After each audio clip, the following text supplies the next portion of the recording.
Job's heart posture, and this is something that was told to me. Heart posture was a major thing when Job was on God's good side. Job could see any possibility, but Job, when he first started doing all these things for his family, and yes, we could say a man that wants to make sure his family is covered, yeah, why would that be a bad thing?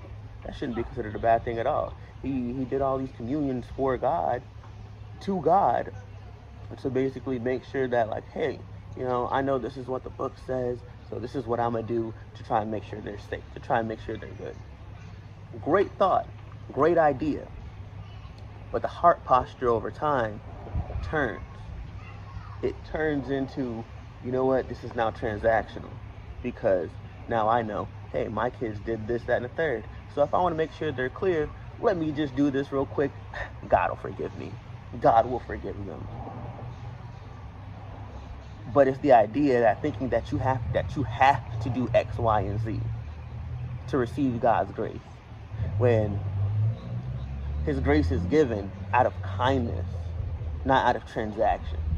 Yes, there does need to be some action, because love is an action word. It is an action word. But if your heart posture is not in the right place, if you just think that, hey, I'm gonna do X, Y, and Z to get what I want from God, because this is what He says is what I have to do to get His love, it's like, no, that's not the case.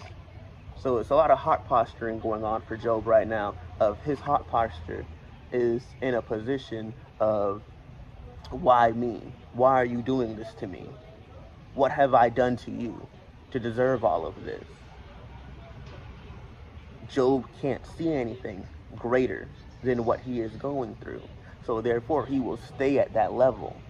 He will stay there because he can't imagine anything higher. All he can see from God right now, remember, in the beginning, praising God.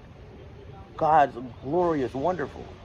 But now at this point, he says, this is chapter 7, verse 11. Therefore, I will not keep silent.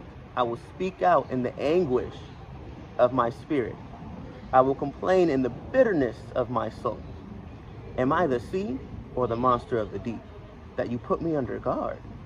When I think my bed will comfort me, and my couch will ease my complaint, even then you frighten me with dreams, and terrify me with visions, so that I prefer strangling and death rather than this body of mine. I despise my life. I would not live forever. Let me alone. My days have no meaning. So, stop right there for a second. His days has no meaning. He has no direction, or he feels like he has no purpose in life. Lower vibrational, lower self way of being and thinking.